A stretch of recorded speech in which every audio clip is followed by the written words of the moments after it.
Queria dizer-vos que é um prazer imenso, um encontro pequenino como o nosso e tão aprendiz, não é? Um encontro tão pequenino como o nosso e tão aprendiz, ter o privilégio de contar ao longo destes dias com a voz, com a reflexão e com as partilhas de gente tão interessante. E fechar este pequeno ciclo de conferências com uma voz maior do pensamento sobre a literatura, como é o caso do professor Manguel. Maioríssima. Como acho que a gente deve pôr a falar, quem sabe. Eu convidei o António Carlos Cortês, que é quem sabe, que ajudasse nesta moderação e convidei-o como interlocutor do professor Manguel. Vou sentar-me a escutar e espero que desfrutem, porque do que eu leio, e leio muito, acho que vai ser um momento marcante na nossa vida e queria que todos pudéssemos partilhar disso. Muito obrigada por ter vindo até Oeiras, este cantinho do mundo, este encontro que está a nascer agora. Muito obrigada, Rosário. Sei que é um esforço muito grande e sei que também representa um esforço para algumas pessoas, porque é uma linguagem fechada e às vezes é difícil desmontar isto. E vou já passar a palavra a quem segue, está bem? Obrigadíssimo. Bem, eu vou começar por falar em português e de vez em quando falarei em castelhano com Alberto Manguel. Vamos entabular também conversa com a nossa convidada, mas eu gostava de chamar a atenção para o seguinte, que, enfim, como diz a Cristina Taclin, e bem, é um encontro que está a começar, é um primeiro lançamento daquilo que pode vir a ser um convívio mais alargado à comunidade, não só de Oeiras, mas de outros concelhos, sobre o livro, a leitura, a literatura, mas normalmente numa obra literária ou numa qualquer obra, a primeira pista de leitura é dada pelo título. E se vocês virem o título deste encontro, aquilo que anima o encontro, é esta expressão curiosa: passa a palavra, festa dos ofícios do narrar. E talvez não seja despropositado começar justamente por aí, na conversa que vamos ter com o Alberto Manguel e com as intervenções da Maria Belo. Eu, quando falaram da Maria Belo, pensei que fosse a minha antiga professora, Maria Belo. A Rosário Belo, pensei que fosse a Maria de Rosário Belo, por acaso ela também é Rosário. E pensei, meu Deus, agora vou ter de provar à saciedade que a coisa não correu mal quando ela foi minha professora. Mas, vamos entabular a conversa ainda bem com a Rosário Belo. Mas eu gostava de começar, talvez, por chamar a vossa atenção para este encontro. É um título feliz, é uma designação feliz, este passa a palavra, porque pressupõe que, quando falamos de literatura, quando falamos de livros, há um efeito de transitoriedade. Se falamos de livros e de leitura, se falamos de bibliotecas, é porque estamos a falar de linguagem, e a linguagem pressupõe o verbo e os seus complementos. Quer dizer, o complemento direto, o passar a palavra a alguém. E eu já vou passar a palavra ao Alberto Manguel e à Maria Belo. Mas reparem no subtítulo: Festa dos Ofícios do Narrar. Eu deixaria cair a questão da festa, porque, enfim, estamos num tempo de festa, quer dizer, a festa, quanto mais não seja porque o verão começou e o inverno longo que tivemos acabou, à partida, mas a questão está mesmo aqui, na questão do ofício do narrar. Normalmente, eu falava com o Alberto Manguel a propósito disto, nós vivemos num país que é um país curioso, eufemístico e paradoxal. O Freud não descobriu Portugal, porque senão teria ficado multimilionário. É que Portugal é um país curioso. O Alberto Manguel e eu há pouco falávamos de uma coisa que é, quanto a mim, uma evidência. Há um paradoxo extraordinário. Nós temos cada vez mais festivais, temos cada vez mais encontros dedicados ao livro e à leitura, temos encontros extremamente importantes ao nível, por exemplo, das ciências documentais e ao nível daquilo que são congressos de literatura, e, no entanto, dizia eu há pouco, Alberto Manguel, Portugal é o país que teve uma reforma do ensino de 2000-2001 para cá, em que justamente a disciplina que sofreu mais em termos de áreas curriculares e da sua presença no currículo foi justamente a literatura. Quer dizer, nós falamos de encontros de escritores, livros, bibliotecas, mas estamos num país onde a literatura ocupa um espaço diminuto no que diz respeito à educação dos jovens e não só dos jovens. Eu talvez começasse esta nossa conversa final, em termos de encerramento deste feliz encontro, com esta nota que não é feliz, mas é realista. Quero dizer, começaria por perguntar, ou por lançar este desafio, com alguns factos. E o primeiro facto é este. Num país que teve, na segunda metade do século XX, já depois de Fernando Pessoa, uma poesia tão poderosa quanto a poesia portuguesa dos anos 40, 50, até mais ou menos os anos 80, com poetas como Jorge de Sena, Sofia de Melo Brainer, Eugénio de Andrade, Carlos de Oliveira, Gastão Cruz, Fiamma Paz Brandão, Mário Cesarini, António Ramos Rosa. Há, no entanto, este paradoxo. Portugal é um país onde, como há pouco tempo dizia o Pacheco Pereira num artigo, nós não temos exatamente uma crise do livro, nós temos uma crise de um determinado tipo de leitura. Ou seja, há livro, há presença no mercado editorial de um sem número de milhares de títulos todas as semanas a entrar no mercado livreiro, todavia este nosso, enfim, intelectual, historiador, José Pacheco Pereira, e um crítico que lhe respondeu, António Guerreiro, puseram o dedo na ferida. A questão não está na crise do livro, a questão está na crise da leitura. Eu gostava de saber, Alberto Manguel, começar por si, se concordaria com este diagnóstico. Se há uma crise de um determinado tipo de lectura, de la lectura literaria, la lectura del texto complexo, o si no, ¿cuál es tu impresión como director de una biblioteca como de Buenos Aires, como lector y escritor? Ante todo, muchas gracias y disculpas porque mi portugués es inexistente. Entonces van a tener que soportar mi castellano. Yo no pienso que la crisis más importante sea ni la del libro ni la del lector.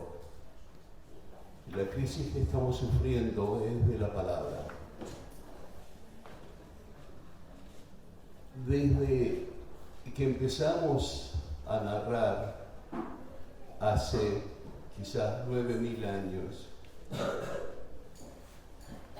la comunicación de nuestra experiencia del mundo se hizo a través de la palabra, se hizo a través de historias que cuentan experiencias para que tengamos una memoria común y podamos compartir la visión del mundo que los humanos tenemos.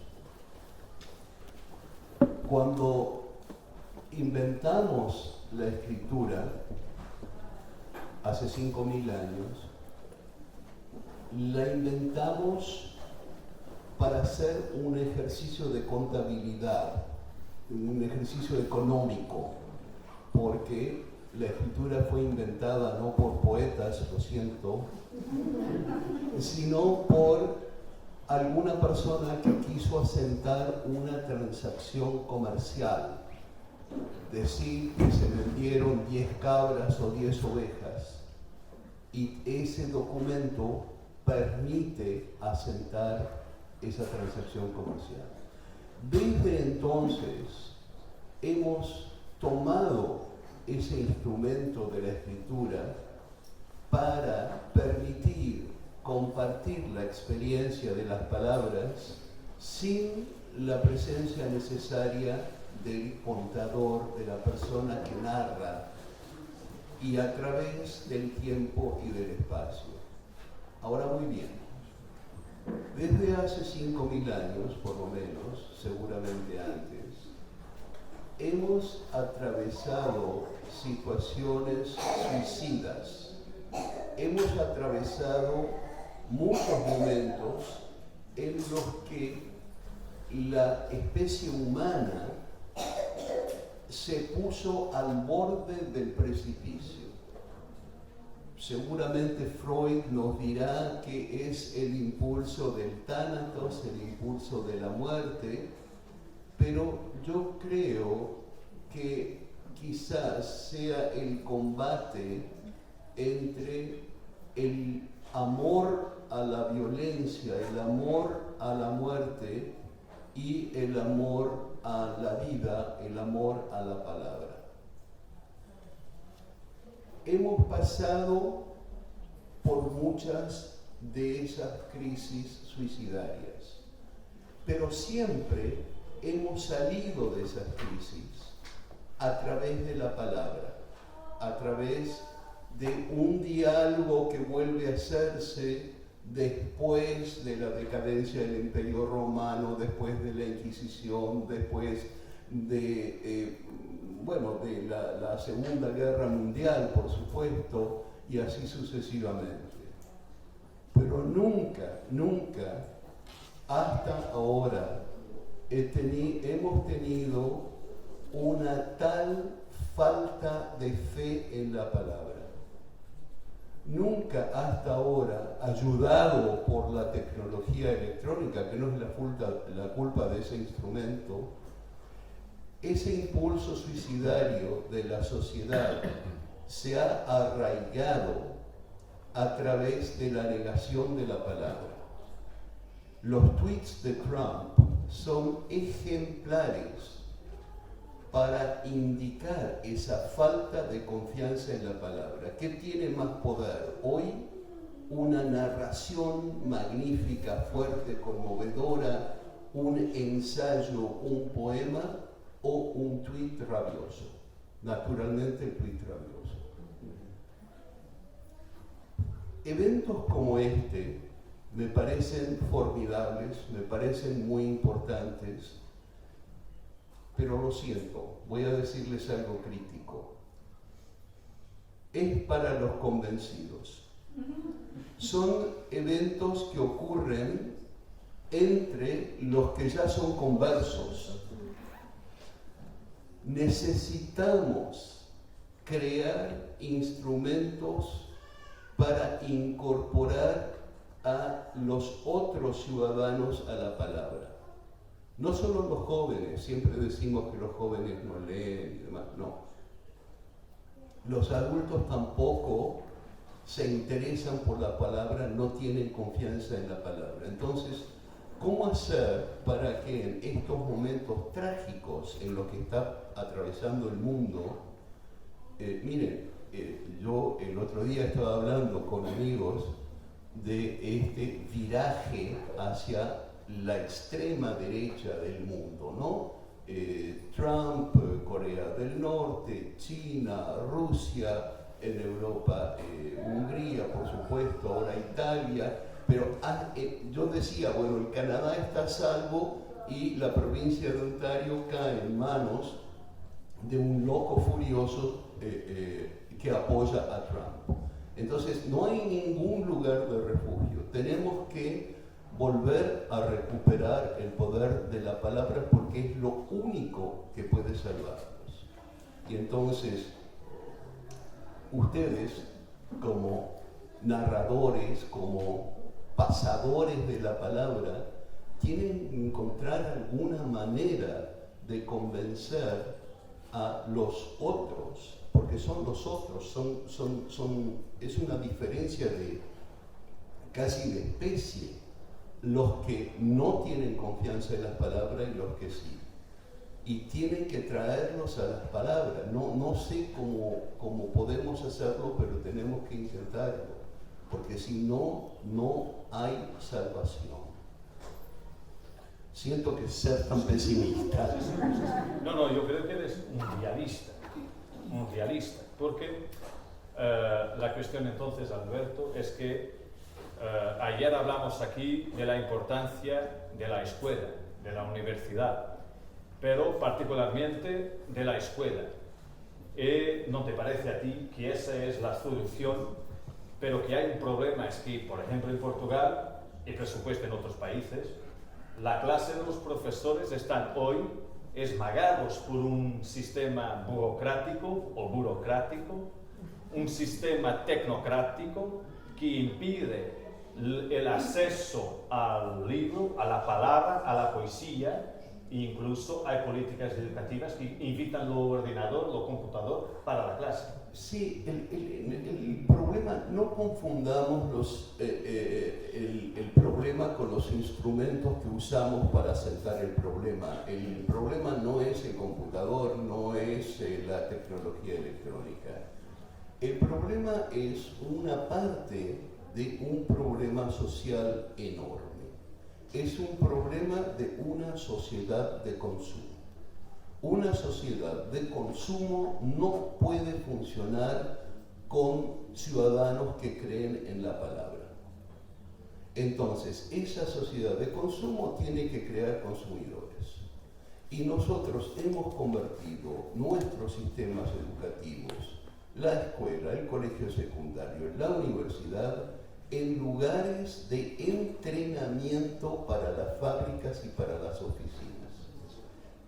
La escuela, sobre todo la escuela primaria, tendría que ser un lugar donde la imaginación juegue libre, porque la imaginación es como un músculo en el niño que tiene que entrenarse. Nosotros hacemos creer a los niños que son estúpidos, que no tengan confianza en su propia inteligencia, que se adecúen a normas y a exigencias de la sociedad para que esa sociedad pueda decirle: tú no eres suficientemente inteligente, así que te tienes que conformar con lo fácil y lo rápido. Y la palabra, como lectura, como escritura, es difícil y es lenta. Ahora, yo he visto algunos amagos de posibilidades, pero no están en las sociedades de consumo. En sociedades donde la guerra, por sobre todo, los problemas económicos y políticos son muy fuertes. Por ejemplo, Colombia, durante la época de los FARC, que ahora están volviendo a eso, en Yemen vi eso, en Turquía vi eso. ¿Y qué es esto? Es una confianza en la poesía.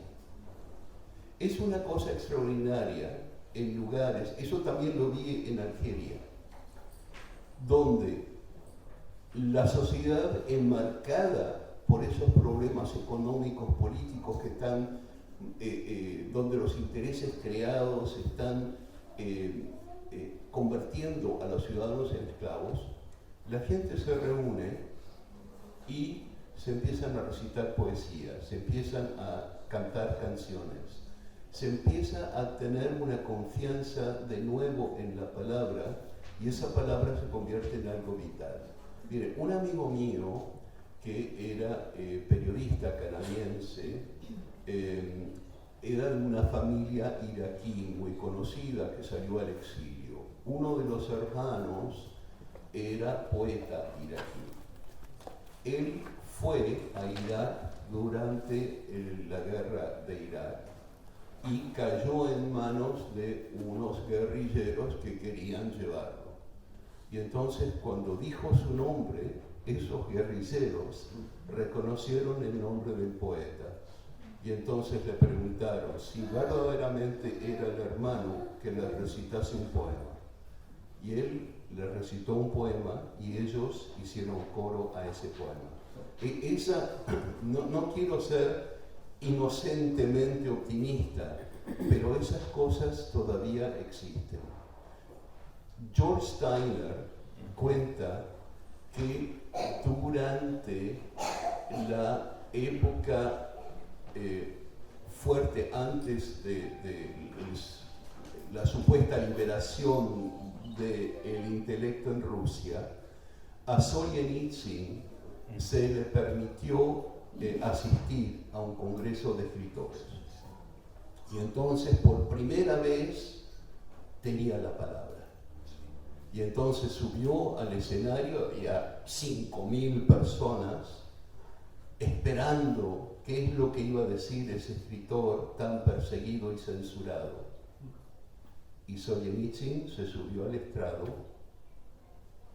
y recitó uno de los sonetos de Shakespeare que él había traducido. Y todo el público, 5.000 personas, lo recitaron con él. Y George Steiner dice que una gente así no puede ser vencida. Entonces, da una cierta esperanza, sabemos que está Putin ahí, pero da una cierta esperanza que quizás podamos pasar a otra época mejor.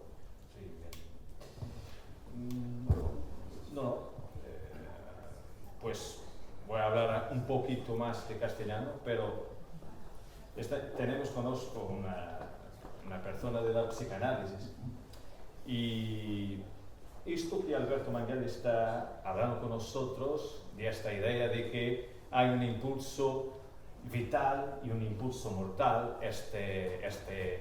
esta lucha entre Eros y Thanatos. Y si nosotros estamos pasando por una fase en que Thanatos es el impulso, ¿cómo te parece a ti, Rosario?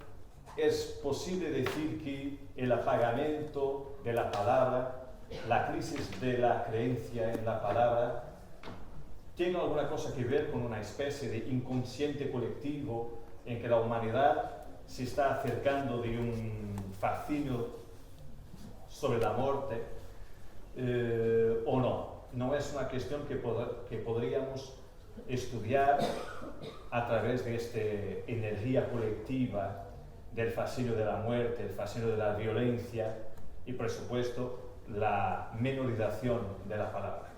Desculpe falar assim, mas... Eu é que peço desculpa, mas eu não vou falar que eu estudante brava, mas não posso. Vou tentar falar pausadamente para o Alberto Miguel poder entender, e se não entender, peço que depois faça a tradução. Bom, eu não sou uma especialista em análise literária, nem tão pouco da palavra, mas eu diria que, no meu ponto de vista, não vejo, tenho alguma dificuldade em ver uma direção no sentido de Thanatos, não é? Não acho que a sociedade seja hoje pior do que foram noutras épocas. O que eu acho é outra coisa. Eu acho é que, e talvez aí haja alguma coisa de inconsciente coletivo, sim, na medida em que todos nós vamos evoluindo também uns com os outros, não é? Portanto, há qualquer coisa também que cria épocas, não é? Criam épocas e que é de todos nós. E o que eu penso é que existem, na história da humanidade, existem movimentos de destruição, não é? Sem os quais também não se pode evoluir, do meu ponto de vista, não é? Portanto, não é possível re-emergir, não é? Sair das cinzas, não é? Como Fênix, não é? Sem haver movimentos de destruição. Acho que esses movimentos dão conta, no meu ponto de vista, dão conta de um certo esvaezamento também do discurso, não é? E é um pouco como se a própria evolução, vamos dizer, dos tempos, não é? Repusesse a verdade de alguma forma, não é? E viesse também de alguma forma.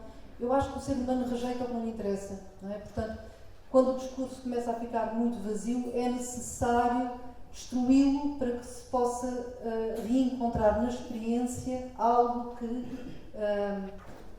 retransporte o discurso à vida, não é? Peço desculpa, não sei se entender. Alberto, respeito.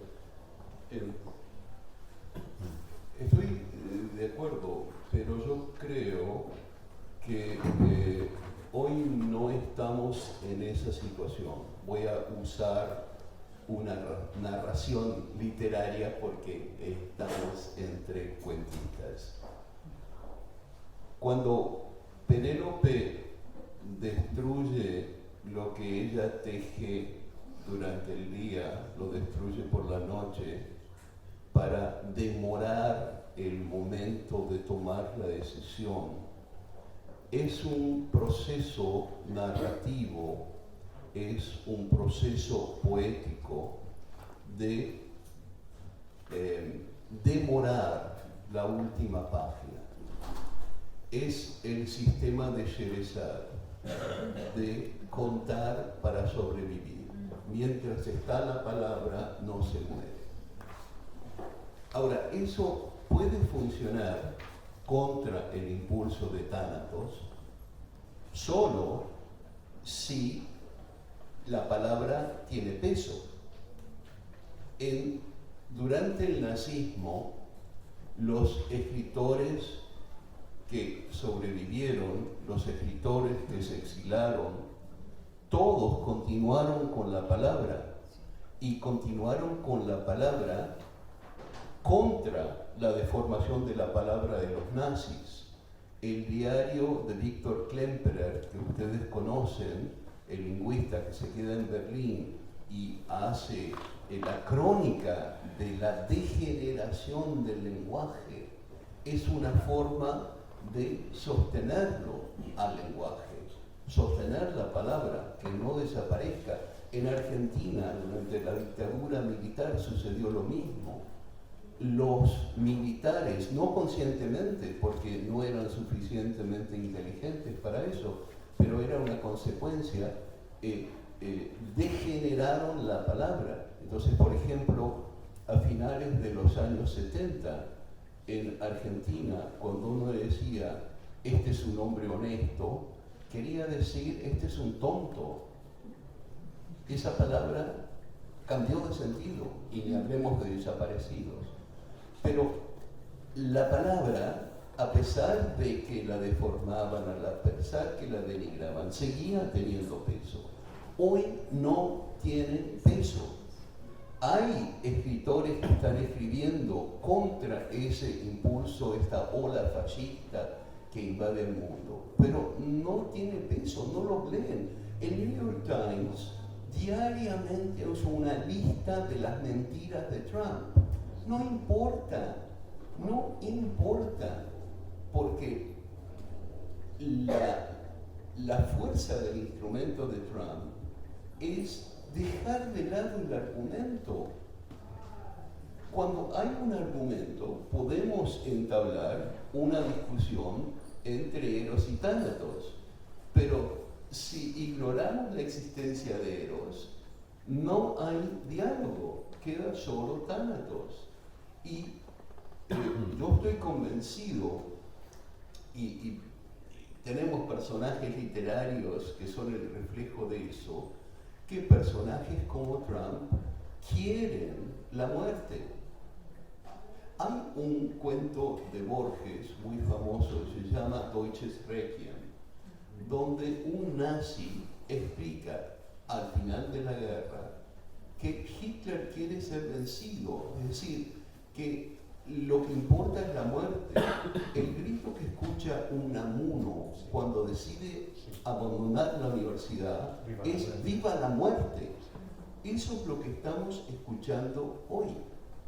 No sé qué podemos hacer. Vuelvo a la solución, tenemos que hacer algo, no vamos a dejar que nos suiciden. Entonces, yo creo que en ese sentido lo que hacen ustedes es muy útil, porque tienen que infectar a la gente con palabras. Tienen que seguir haciendo lo que están haciendo y contando y cantando y narrando, porque la gente se reconoce en eso. Algo en el ser humano, quizás el poder de la imaginación, necesita ejercitar la narración. Necesita ejercitar la narración para sobrevivir, porque hemos desarrollado la imaginación como ese instrumento de supervivencia que los animales no tienen, para tener la imaginación de una experiencia. No Freud, sino Jung, tenía la idea que en el inconsciente había claves para la solución, para curar nuestras enfermedades psíquicas y también físicas. Entonces, esas claves nos las dan un sueño, una intuición, el reconocimiento de una sincronicidad. Pero ¿qué constituye todo eso? Momentos de una narración. Eso que nuestro inconsciente nos lanza, lo reconocemos como parte de un cuento. Entonces, yo creo que tenemos que quizás prestar atención a eso. Só dizer lembrei-me que eu creio que foi Adorno que disse que, dirigindo-se a Paul Celan, que não compreendia como é que se continuava a fazer poesia depois do Holocausto. Não é? Isso causou um sentimento de culpa profunda a Celan, não é? Ele viveu muito mal com isso, mas o facto é que ele continuou a escrever poesia. E no fim Adorno muda de posição e diz não, no final é possível escrever depois do Holocausto. Não é? E eu penso que é muito aquilo que há bocado também referia, não é? Esta poesia quase alegórica, que não chega a ser uma metáfora, não é? Que renasce das cinzas, não é? E que de alguma forma traz, quer dizer, uma voz nova e um sentido novo, um significado novo, não é? Que é completado por todos nós, não é? Portanto, eu achei curioso isto só para completar aquilo que estávamos a dizer, não é? Da distribuição. Voy a hacer aquí una provocación. Y estamos hablando de posibles soluciones para esta enfermedad colectiva que es la muerte o la preparación de una especie de muerte de la palabra y particularmente de la palabra poética. El grande escritor mexicano, Octavio Paz, dice una cosa muy interesante, que la palabra poética es constitutivamente una palabra erótica. Y gustaría de saber, Alberto Menguel, ¿cómo ha sido contigo cuando eres niño o cuando leíste para José Luis Borges tu descubierta de la palabra poética, que es una palabra erótica? ¿Te hace sentido, por supuesto, pensar en estos términos, ¿no?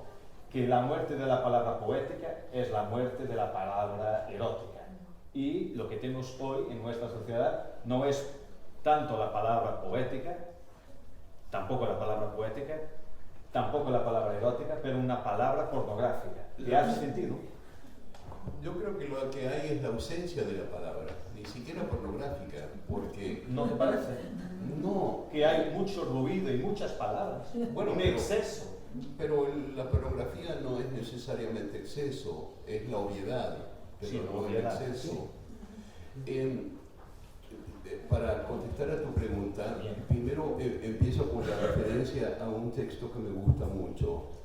Alessandro Barico hizo una adaptación de la Ilíada. Si tienen que hablar de la Ilíada a jóvenes, les recomiendo mucho esa adaptación, porque es nada más que tomar los monólogos de las mujeres en la Ilíada. Y hizo un espectáculo en Italia que tuvo mucho éxito, porque la teoría de Barico era que la guerra se detiene solo cuando las mujeres toman la palabra. Eso es la Ilíada. Y Barico en la introducción dice esto, que tenemos que confesar algo. Frente a la Ilíada, tenemos que reconocer nuestro amor por la violencia, por la sangre, por la guerra. Tenemos que reconocer que nos gusta la guerra, que nos gusta ver a gente sufrir. Y entonces dice, una vez que reconocemos eso, ¿qué podemos hacer? Y dice Barico esta cosa lindísima, al amor a la guerra hay que oponerle un amor más fuerte aún. Y yo creo que ese amor puede ser la palabra erótica de la que hablabas. Porque cada niño, yo creo, cada niño que comienza a ser lector, no todos los niños son lectores, pero los niños se deleitan con la palabra, con el sentido erótico de la palabra. Les da un placer físico. Yo recuerdo el placer que tenía frente a palabras difíciles, por ejemplo, que no conocía, le encantaba usarlas, era como una palabra mágica, secreta. Y luego identificarme con personajes en situaciones terribles, atroces, los cuentos de miedo, porque recordemos, usted va a estar de acuerdo, que el niño le encanta Caperucita Roja y al mismo tiempo sabe que Caperucita Roja no existe. Pero existe y no existe, que el lobo existe y no existe. Entonces por eso le permite ese deleite en tener miedo, está el lobo, se la va a comer. Ese es un placer erótico y es el placer que nos dan las palabras y nos siguen dando las palabras. Pues venga, tenemos que hacer un debate. Hay una cosa interesante. Yo estoy viendo aquí, estoy mirando aquí niños y, por supuesto, antiguos alumnos, alumnas. Y hay una cosa interesante. La experiencia que podremos tener como escritor, como psicanalista, quizás como profesor, es una experiencia de reconocimiento. Es que cuando nosotros escribimos para una persona indefinida, pero alguien que existe, o cuando estamos en ese juego de espejos con el otro que está pidiendo caminos de entendimiento, o cuando estamos frente a una clase de niños, de alumnos, muchas veces no hay para vosotros la sensación que la palabra oral, la lectura de un poema, quizás en una consulta de psicanálisis, puede esclarecer más que las grandes narrativas. La pregunta es un poco esta: entre las grandes narrativas o la incisión, la imagen fuerte de un poema, ¿cómo es posible pensar en contextos así, de escritura, de medicina, de psicanálisis y de ensino, ese juego? Para mí como profesor me recuerdo de alumnos para quien la lectura de un texto muy extenso podría no surtir un efecto, pero la lectura en voz alta de un poema podría tener un fuerte impacto. Entonces hay momentos en la vida en que es necesario escoger o no. Lo que vale es la palabra solamente, la lectura no importa de qué. Obrigada. Bom, está bem. Então, vai ter que ser em português outra vez. Acho que sim. Acho que há momentos em que vale escolher, não é? E que um discurso muito corrido perde efeito. Ganha mais efeito, eu estou a falar só do meu ofício, não é? Escolher a palavra certa que vai ligar o pensamento com a emoção, vamos dizer, não é? E vai permitir mesmo esse reencontro com a experiência, esse reencontro com a vitalidade, não é?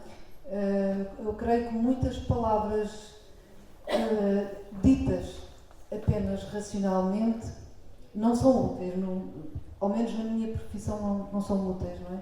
Portanto, é mais útil silenciar e poder escolher uma ou duas, enfim, numa sessão. Pienso que hay una confusión entre palabra y palabra y palabra y palabra. Cuando empezamos a comunicarnos por medio de la palabra, como decía hace 9.000 años, hay un psicólogo americano de los años 60, James, tiene un libro muy interesante que se llama El cerebro bicameral, y él tiene la teoría de que las primeras palabras que fueron reconocidas las escuchamos como alucinaciones auditivas, como si la persona estuviese presente. A partir de ese momento, la palabra comunicada toma distintos aspectos. La misma palabra que nombra algo puede ser la expresión de algo muy personal, la comunicación de algo muy banal,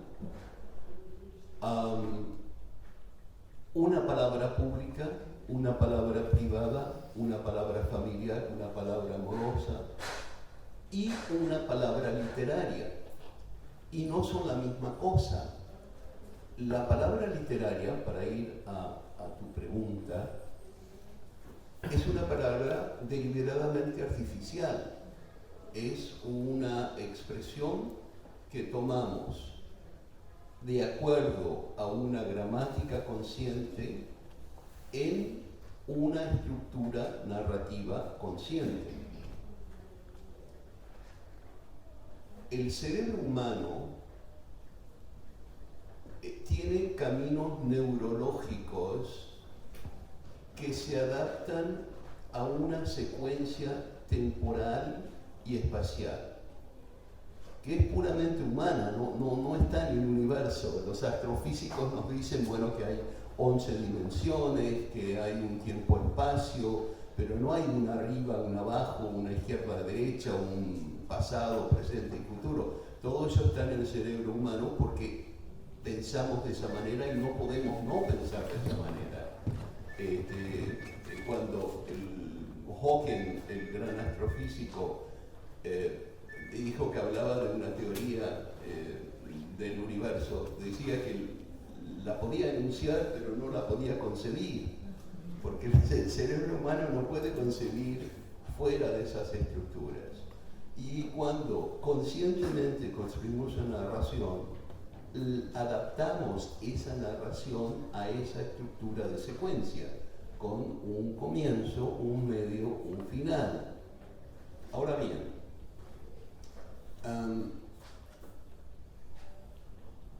cuando construimos un texto literario, ese texto se mantiene en una suerte de limbo, no está ni vivo ni muerto, hasta que un auditor, un lector, no lo retoma y le da vida.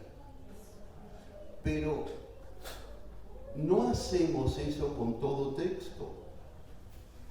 Ahí está el poder del lector, de decir, hay 1000 poemas que se escriben hoy y a lo mejor voy a elegir uno. Y a lo mejor no elijo ninguno. Los escritores, los poetas, no pueden hacer nada para influir esa decisión, por más propaganda que hagan. Bueno, se puede convertir en un bestseller de la semana, pero nada más. Ahora, cuando sí tienen efecto, cambian nuestra vida.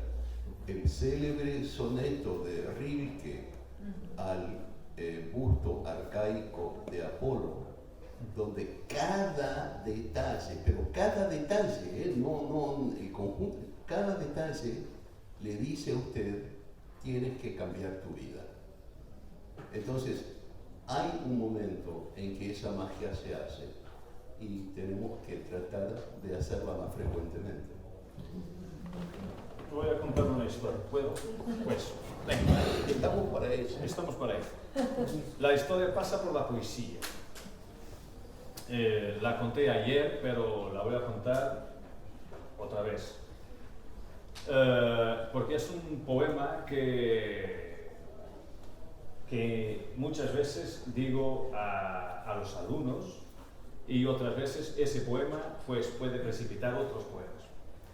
Y la cuestión es que en muchos casos, cuando los alumnos llegan a los 15, 16 años, pocos son aquellos que han escuchado alguna vez un poema, porque han hecho todo su aprendizaje escolar haciendo fichas de gramática, cosas técnicas. y no la lectura emocionada e inteligente de la poesía. A mí me parece que la poesía, pues lo has visto ya, que la poesía es una especie de obsesión para mí. Pues bien, me perdona, me gusta el cuento y la novela, pero la poesía tiene un efecto mágico que me produce sentido. Ahora, hay un poema que descubrí con 7 años, lo voy a decir en portugués, espero que puedas entenderlo bien, por supuesto, de David Manuel Ferreira, e que diz isto: Evarina usa chinela, tem movimentos de gata, na canastra a caravela, no coração a fragata. Em vez de corvos no chale, gaivotas vêm pousar, e quando o vento a leva ao baile, baila no baile com o mar. É de conchas o vestido, tem algas na cabeleira e nas veias o latido de um motor de uma traineira. Vendo sonhos e maresia, tempestades a pergoa, seu nome próprio Maria, seu apelido Lisboa. Este poema ha sido cantado por Amália Rodríguez, la gran fadista portuguesa. Yo quería saber, Alberto y Rosario, si una de las soluciones no puede pasar por la mezclaje de la música con la palabra para provocar la curiosidad y la energía creativa de los jóvenes. Es porque tengo esta experiencia muy reciente. Un vocalista de una banda juvenil portuguesa ha sido mi alumno, Miguel Cristovinho, o vocalista dos Dana. Pero yo le he dicho por email que no me gustaban sus letras, porque eran hip hop. Un hip hop muy simple, un hip hop sin sentido melodioso, musical, rítmico, y ritmo significa respiración. Y Miguel me ha dicho, pues la verdad es que es aquello que los niños quieren. Y yo le he dicho por email, pero quizás quieren otra cosa diferente, porque están queriendo solamente lo que es igual, lo que es parecido a cosas que conocen. No lo sé. ¿Te parece que un regreso a la poesía, quizás un poco, o a la música tradicional, a la memoria, al patrimonio oral, musical, entre nosotros el fado, quizás el fado, en Argentina, pues no sé, cantautores de tiempos de la dictadura, nosotros también tenemos nuestros cantautores. ¿Te parece que la música puede ser una posible vía de restauración de la palabra, pero de la palabra poética, que es una palabra erótica, vital, y no ese hip hop que, como Steiner dice, es un principio del mal? Y él dice en un libro que es La barbarie de la ignorancia, que el hip hop, el rap, son otra cosa que no música. Quería oírte, Alberto. A mí me resulta muy difícil hacer estos juicios absolutos. Yo no sé si cuando se empezó a cantar la epopeya de Gilgamesh, la gente más acostumbrada a los himnos más antiguos decían: esto no va a ninguna parte, es demasiado simple, es demasiado narrativo. Bueno, yo no creo que el problema pase por ahí, porque ante todo, palabra y música son lo mismo. Nosotros hemos, con nuestra obsesión de diferenciar géneros literarios y formas artísticas, decimos esto es pintura, esto es música, esto es poesía, esto es novela. Pero eso es para académicos, es para bibliotecarios, eso es para archivistas. Una persona normal no le interesa, no piensa si uno escucha una música, escucha las palabras, va a leer una novela, tiene una conversación de una pintura, en fin, vive entre manifestaciones. Y no creo tampoco que hemos abandonado eso. La música popular de todos los tiempos ha habido grandes poetas, Bob Dylan, Patti Smith, los Beatles, María Elena Walsh, bueno, en fin, son grandes textos de palabra y de música. ¿Pero te parece que Shakira es un grande texto? García Márquez quiso escribir canciones para Shakira, la entrevistó para eso. No sé si lo hizo. Es una cuestión, mira, a Tolstoy no le gustaba El Rey Lear. Le parecía un texto absurdo y malo. Pero yo creo que el problema, volvamos al principio, el problema yo creo está en que nosotros podemos tener a un Camões escribiendo para una Amalia Rodríguez hoy, y como la palabra y el acto intelectual y la creación artística no tienen peso, no importa. No importa. Ese es el gran triunfo de los trumpistas. Es que podemos seguir montando argumentos y señalando mentiras y diciendo que esto conduce a la muerte. No importa. Entonces, cuando uno está enfrentado a un enemigo y es el enemigo, uso la palabra muy conscientemente, es el enemigo, está enfrentado a ese enemigo que ni nos mira, no nos toma en consideración y trabaja con la mentira, tenemos que encontrar otras estrategias. Las estrategias viejas no sirven. No sé cuáles van a ser. Pero bueno, Freud, por supuesto, Jung también decía que los artistas, los escritores, los poetas sabían mucho más de la psique que los psicoanalistas, porque hay algo fuerte en la palabra poética que nos importa siempre, y que si hacemos un recorrido del público, a mucha más gente le importa si Portugal va a ganar el mundial que si va a haber otro Nobel portugués. Pero son cosas circunstanciales. Yo creo que en la última instancia, confrontado uno a uno, en el momento de absoluta verdad, un verso tiene más peso que el resultado del mundial. Yo estoy íntimamente convencido que el fan que está gritando en el último momento es más sensible a alguna manifestación artística. Si se deja, si se abre, porque estamos creando ciudadanos insensibles. Tenemos que abrirlos, ir con ese hacha que quería Kafka para abrir el hielo dentro de cada uno de nosotros. Não sei já muito bem o que era a pergunta. Bom, é música, não é? Música. A música. Eu acho que tudo é bom para veicular a palavra afetiva, não é? A música pode ser bom também. Agora acho que é uma questão de sorte também. O encontro com o mundo é assim imprevisível, não é? Também com a poesia, também com a literatura, também com a música, eu acho, não é? E é uma questão de sorte a gente cruzar num determinado momento com uma obra que nos muda a vida, não é? E isso pode acontecer ou não. Eu não sei do que é que depende, mas, por exemplo, no meu caso foi o meu pé de laranjalina. Mas não sei do que é que depende. Acho que é uma questão de sorte mesmo. De acaso. Acaso. Sim, sorte mesmo. Sim.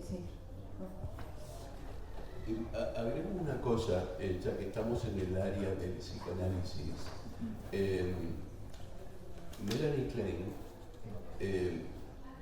estableció muy claramente que un niño a quien no se le cuenta cuentos muere. Es tan simple como eso. No hay dos.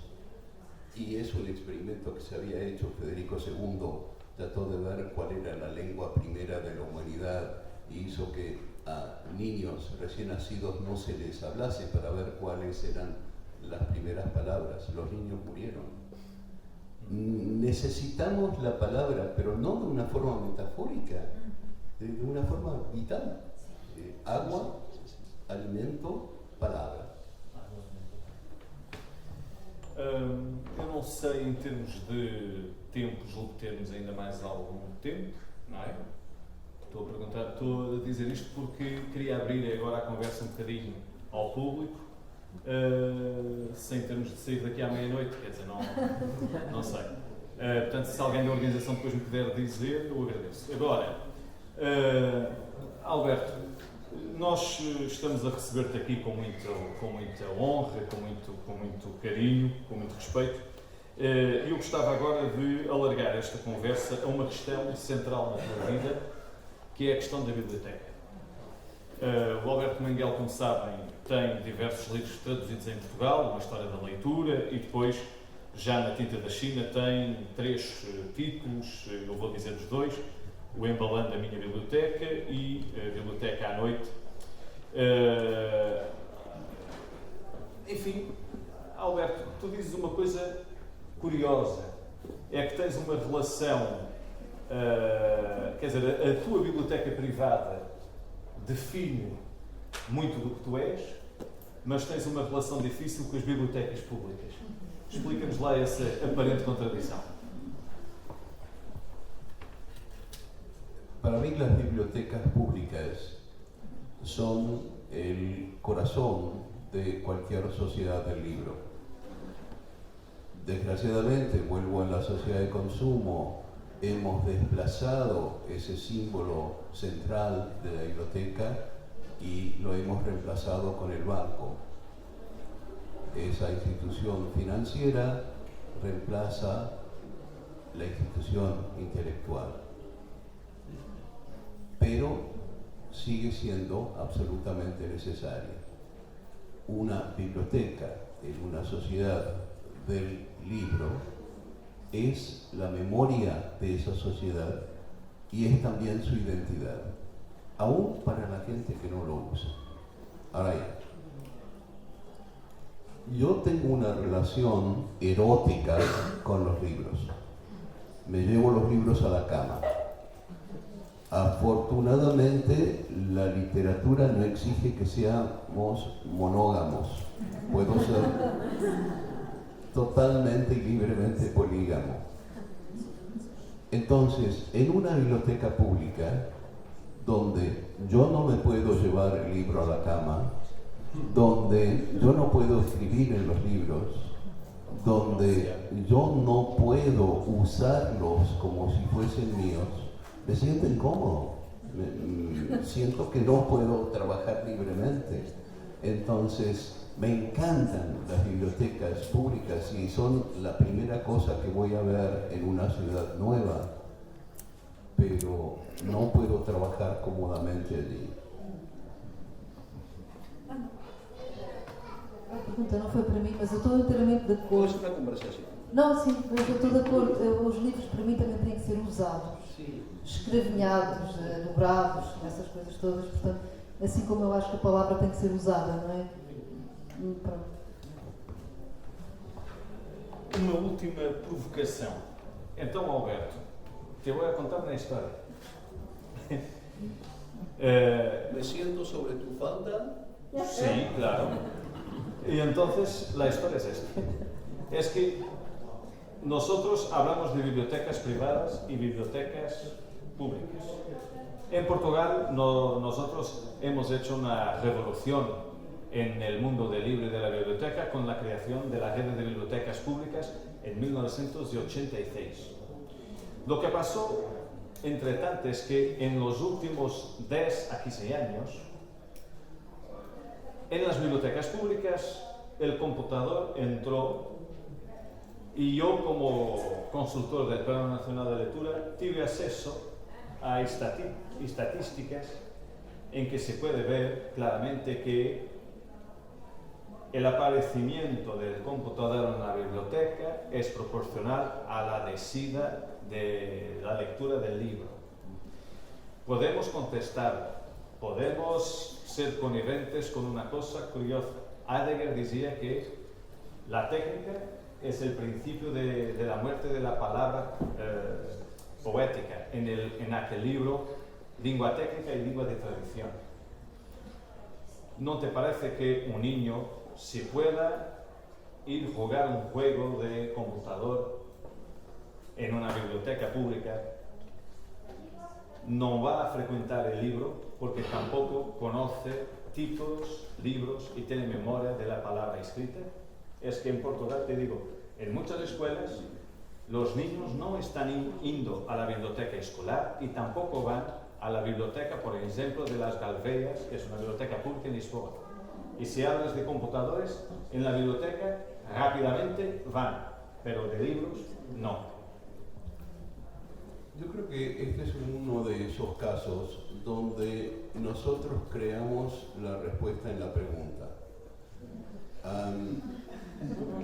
Obviamente, las estadísticas nos dicen que cuando entra la tecnología electrónica en una biblioteca disminuye el uso de los libros, pero no nos dice que al mismo tiempo, vuelvo a este tema, sube los impulsos de la sociedad de consumo. Bueno, está la electrónica, sí, pero también está toda esa publicidad masiva para comprar cosas inútiles, para jugar juegos que no exigen demasiada inteligencia. Entonces, relacionarlo solamente con las computadoras me parece una equivocación.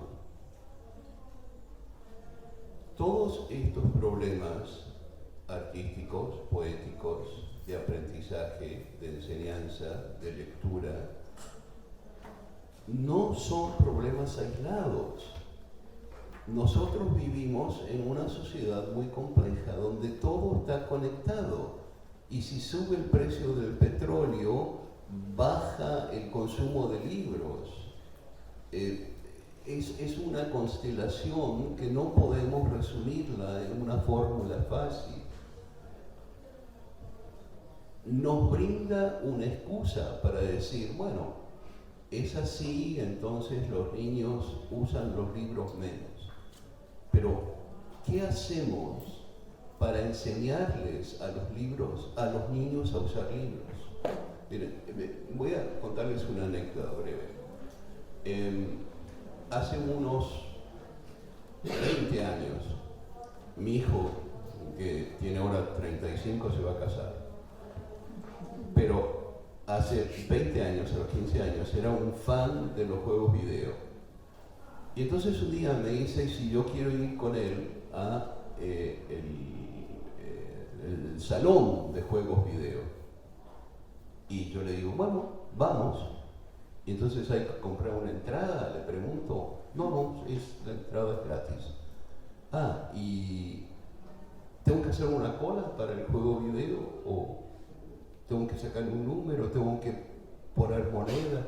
Bueno, yo no sabía cómo usar el salón de juegos videos. En este momento, los niños, los jóvenes y muchos adultos no saben usar una biblioteca y no saben usar un libro. Yo tengo amigos bibliotecarios que me dicen, bueno, si el estudiante no encuentra el libro en internet, bueno, tiene que ir a la biblioteca, buscarlo, lo lee, ¿y ahora qué? No sé qué. Bueno, yo lo he leído, ¿ahora qué? No saben resumir, no saben memorizar, no saben comparar. Todas esas cosas que a nosotros como lectores nos parecen tan natural que ni lo comentamos. Pero es como si fuese la industria del automóvil tan fuerte que ya no caminamos. Y de pronto queremos que un niño camine y dice, pero ¿cómo uso las piernas? Yo no, ¿cómo voy a caminar? Tenemos que enseñar a la gente a caminar de nuevo, a usar los libros. Y después vamos a ver si los usan o no. Tenemos que destruir el mito que un texto leído en cualquier soporte es el mismo. No es el mismo. Un manuscrito no es lo mismo que un libro de bolsillo, que un libro de tapa dura, que una versión virtual. No son los mismos. Entonces, tenemos mucho trabajo por delante, pero bueno, sigo siendo optimista. Muy bien. Con estas palabras optimistas, porque tenemos un otro evento a seguir y vamos a invitar a Alberto Manguel a asistir a un momento musical, ¿es eso? Sí. Posso explicar? Claro. Então, espero que depois explico. Ficamos com estas palavras de Alberto Manguel, otimistas, e se somos pais, professores, bibliotecários, livreiros, então, olha, talvez seja uma boa ideia darmos aos leitores não o primeiro livro que está no escaparate do José Rodrigues dos Santos, mas aquele livro de poesia de Carlos de Oliveira que está escondido ou que às vezes as livrarias já não têm. Podemos pedir esse livro à Síria Alvim, Carlos de Oliveira, Fiamma Paz Brandão, Otávio Paz, que também está traduzido, e quando os leitores, os consumidores de livros vão com as suas crianças fazer este tráfico perigoso da inteligência em tempos de indigência. Obrigado a todos e até já.